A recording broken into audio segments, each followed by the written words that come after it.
Bills news is the announcement, a 3-game suspension for Phidarian Mathis, defensive tackle. I read that he can continue to practice and play in the preseason, which I'm sure he's thrilled with. Just cannot be around for the first 3 weeks of the regular season. Remember last year at this time, we had Michael Hoyt and Larry Ogunjobi suspended for, was it each 6 games a year ago? And I had forgotten about that until suspensions landed on my lap here today. I was just looking up, just Googled to find a list of free agents still available in the NFL. I don't know if the Bills will act on this and, bring in somebody else. I mean, it's 3 games, and I don't know if he's important enough for them to go out and try to replace him. Maybe. But I saw the other day, I think the number was 13. And I think it was the second highest number of Bills from last year that are still free agents, as in like not in camp anywhere. I think it was 13. So I just tried to find a search where I got a free and easy list.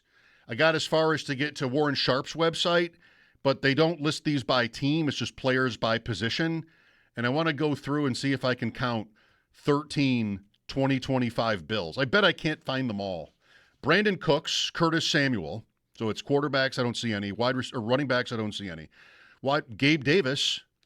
So the Bills have at least, I think it's only 3 players from last year's team that are unsigned.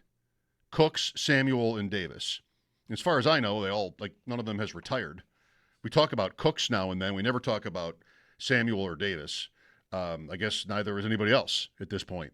Tight ends, I don't think so. Offensive tackles. Connor McDermott, was he here for a minute? Maybe he's one, I'm not sure. Interior offensive lineman. I mean, the Bills, really, this is not going to be the area because I know last year they went to camp with not only their previous season's starters, but all their backups too. So I don't think there's going to be much of that here. Free agent edge rushers. Von Miller is on this list, but he was in Washington last year, so he wouldn't count. Leonard Floyd? Or is that also 2 years ago? Jerry Hughes, who was many years ago, is on this list. I think Bosa's got to be somewhere here. I don't think he signed anywhere, so I'm not sure if I'm looking at the latest list, and it's not easy for me to do it this way. It's what I've got.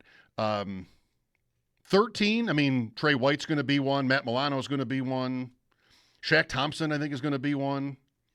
And maybe there are 4 or 5 more. There's Trey White's name. There's Milano's name. What about Rapp? Taylor Rapp. Jordan Poyer would count. He was on the team last year. No, not Vontae Davis. Vontae Davis does not count. Come on. So, yeah, I mean, what does this mean? Maybe what does it mean above all else? I think it really is another testament to what McDermott was able to do last year. And some of those guys were in and out with different injuries. He lost Hairston in training camp to a secondary and often had, and this is common for a coach, but often had to scramble because of injuries and really age on his defense, and still got them to basically around the midpoint of the league. They were vulnerable. I said recently how I feel like I'm often making a point like this. It often comes from some sort of smack against their run defense. And I feel like maybe last year's defense was a little better than it gets described as being. But one time on the air a couple of weeks ago, I was thinking this way and talking this way and thought, all right, you're going a little bit too far. If you think back to last year, it's not hard to think of multiple games where they got gashed against the run. Not so much, in the passing game, but that's Bijan Robinson in the night game in Atlanta. That's Devin Achane in Miami. That's Derek, I've done that before. Derrick Henry in week 1 for Baltimore. It's Sean Tucker And sorry for the lilt in my voice, but it's Derrick Henry, it's Sean Tucker for Tampa, who ran all over them in the middle of the season. And that's not the whole list. I mean, it's not hard to think back to last year and remember that the Bills did they win all those games? Well, no, they didn't win the Atlanta or Dolphin games, but they beat Baltimore somehow, and they beat Tampa, just outscored them. Cincinnati, there was a high-scoring game with the Bengals. Like, that's one of the prevailing memories, I guess I could say, about last year, is that against the run, there were some bad days. Maybe ironic that they lost to Denver in a game where they did not get run on. And I think perhaps, I mean, I'm not sure, thinking back so long ago, but it probably was what we were worried about the most. I mean, Jacksonville ran on him. ETN had stuff. Bashal Tutin was killing him. If Bashal Tutin gets the ball more for Jacksonville, I maintain that they win that game, but he was a backup, and, there's other factors that get in the way of coaching decisions. It was a good back and forth game. But I think Denver ran for 70 yards against the Bills and was not successful at that. So, again, kind of ironic that for a season like they had, they lost in a game where their run defense really isn't what got them beat. Scott is with us. Hi, Scott. Hey, Mike. I was just listening, and, those guys still at free agency, that's just a bad reflection for Beane. And I still don't know how he tricked Pagula into keeping him and getting rid of McDermott. If you can't put together a roster, that's more than one side of your whole team that's completely gone and no one wants them. Maybe your GM should take a reflection of that and say, wow, maybe I should try and find better caliber players, maybe even a first-round receiver, so when we're in that clutch situation, Josh can complete one instead of breaking our hearts every year. I've heard this before, and maybe even from yourself, and I really fail to understand it. So these are players that are not on the team anymore. Right.